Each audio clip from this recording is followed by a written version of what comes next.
Hello, collective. Oh, goodness me. I do not know where to start with this. If you can't already guess, this is a collective reading for this solar eclipse, this partial solar eclipse that is absolutely sending me. We've got a partial solar eclipse and a new moon in Aries, and generally it's the last eclipse of eclipse season. Woohoo. It's the last eclipse of eclipse season, and honestly, eclipses do tend to really batter me. I'm not gonna lie, like energetically, I feel like shit. I feel so tired, it's unbelievable. I feel like lethargic. I can't focus, I can't function. You can probably tell my throat's a little bit sore. I've got ascension flu, body aches, and I am having massive emotional. Well, I had a massive emotional purge last night. To be fair, I had a really good day yesterday up until the evening, and then I obviously just had to clear out some old emotion, and that's fine. That's absolutely fine. You know, that's the best thing you can do is in these situations is to flow with what comes up and to just let it happen naturally. Don't force anything. You know, I've spent the last 2 days. I have done stuff today, but I have been slower than I usually would. I haven't got as much get up and go like as I normally do.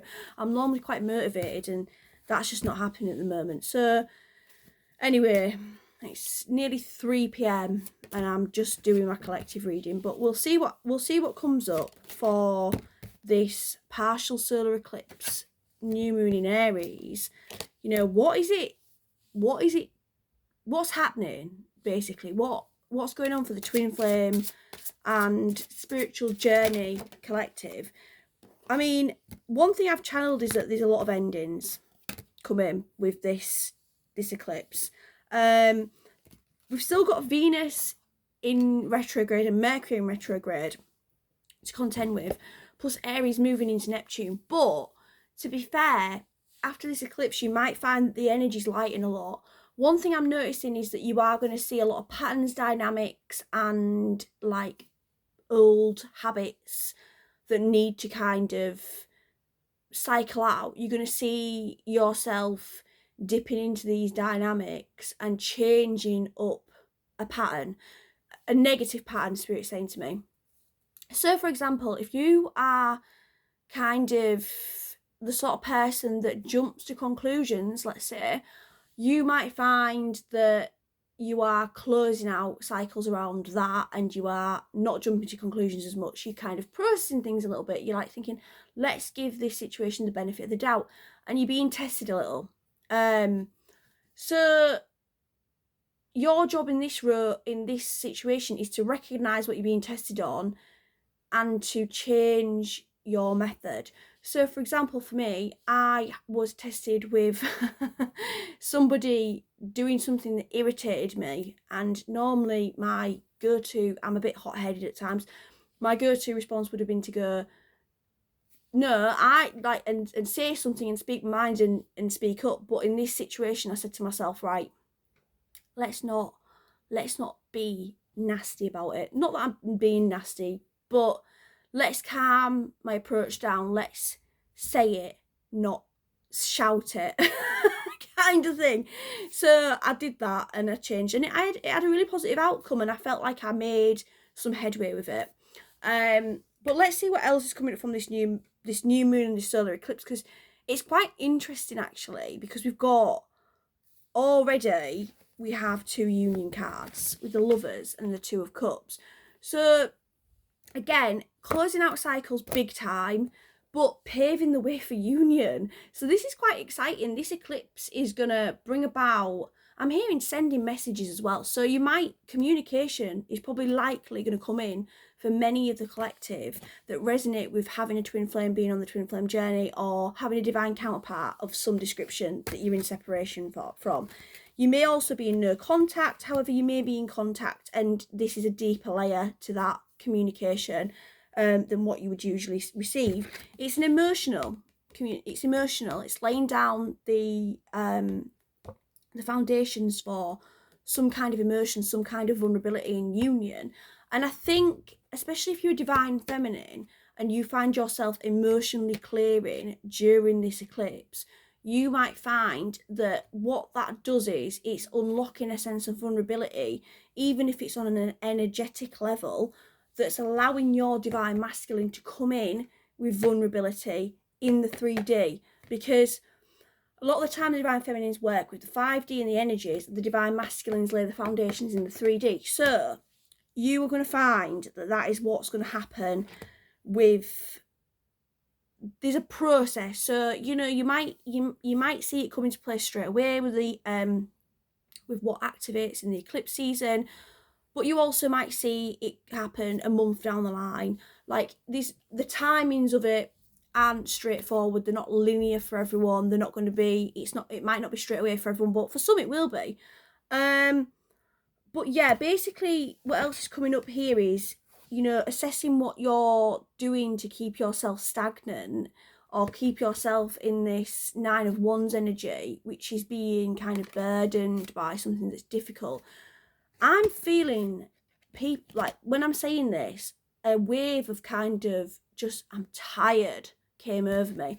So for some, you really have been quite stagnant on this journey and it's getting you down now. It's like, oh, time is running out for me. I can't do this much longer. Like, I'm struggling like mad.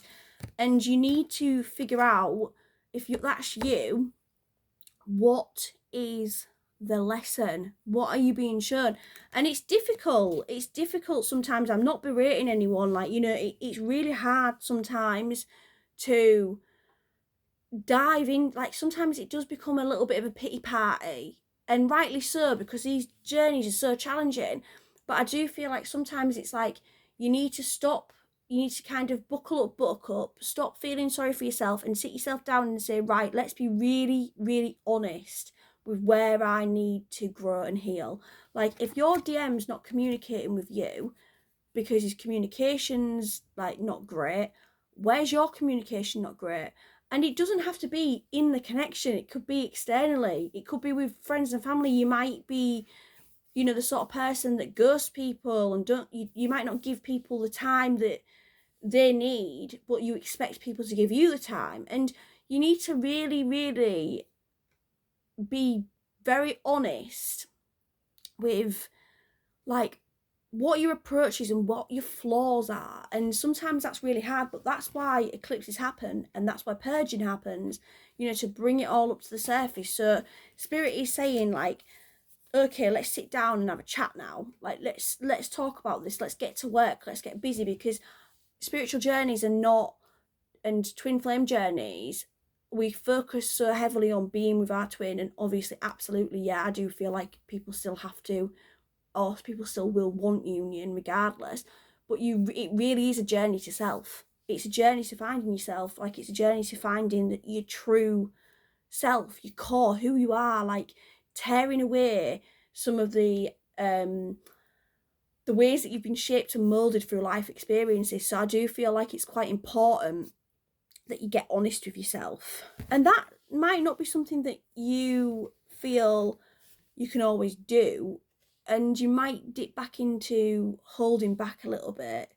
And what I'm getting more than anything with this is that there's a feeling of like, it's on the tip of your tongue, like, you know what it is, but you kind of like, I don't know if I feel like I want to admit that to myself in its entirety. So I'm trying to think of an example, like maybe, let's say, for example, at times you can be, and I don't really like saying this, because I do feel like everybody's different and everybody's traits are valid. And if somebody's a little bit, let's say, cowardly, it's not necessarily that they're cowardly.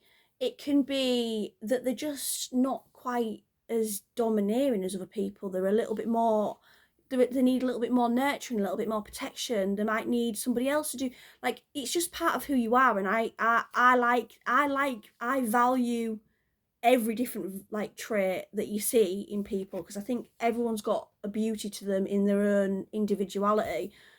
But let's say, for example, that cowardliness isn't necessarily a part of who you actually are on a soul level, and it's something that you've developed because you've been you've had difficulties, maybe you've been bullied in the past, maybe you've had domineering personalities around you, and it's not part of who you are. If you're naturally, your soul essence is to be very strong, but you've been kind of ground down by life a little bit, that might be something you have to like sit and say to yourself, do you know what, actually, let's be honest, I'm quite cowardly at times, and I need to be stronger. I need to stop being so weak. But it's not, but I say that as an example, but then at the same time I hate myself for saying it, because I still feel like it's not a negative trait. But I suppose the message in that is, what resonates with who you are and what doesn't. If it resonates with who you are to be shy, that's perfect, because that's who you are, and respect that, appreciate that. But if it doesn't resonate with you, it has to go. And that's basically a little bit of the kind of vibe I'm getting. More than anything, is it's going to really heavily focus on ripping away certain parts of who you are, in order to get these lessons really kind of wrapped up and ravelled up, so that you can move into communication and union. We've got the well and the star. This is manifestation energy. This has got manifestation written all over it. So despite it being an eclipse, it's still a new moon. So for some, you might find that there's a really strong manifesting portal opening up. And it may even open up in a few days' time. I feel more so in a few days' time. Be really careful what you do manifest, though, because especially if you are trying to manifest communication with your twin flame, because what you will do is you'll manifest whatever lessons it is that you need to go through in order to achieve communication. So if you've got, like, let's say for example, 2 really core integral lessons that you need to learn before you and your twin can have communication, and you're manifesting communication, you'll manifest those 2 lessons, and it might not be the right time. So go very careful with that. I feel like that's a message I needed to relay. But generally speaking, for many, manifesting smaller things or abundance in other areas. So you might manifest a job interview if you're looking for work. You might manifest sales if you're a business owner. You might manifest what could you manifest? Just loads of like small little abundances that kind of make you happy. You might manifest having a really nice, peaceful, like self-care day. You might have needed a day off, and you manifest a day off. Like, there's just something about manifesting these small abundances, and I'm seeing them rolling in. So not just like 1 or 2, but really rolling in, so that you're going to be in a place where you're like counting your blessings. You're like, you know what? Wow, thank you, Spirit, because this is amazing, because I am feeling good. And that in itself will align you to a higher vibration, which will allow more manifestations to come in. So I do feel like it's like a really strong kind of on a roll with manifestations kind of energy. That's all I've got for this reading. I do apologise if I've not made much sense. I feel like at times I've rambled, but I'm going to blame that on this eclipse energy, because it's done me foul today. How have you guys been handling these eclipses? How do you feel? Comment below and let me know, because obviously I'm very interested. And I'll see you again soon.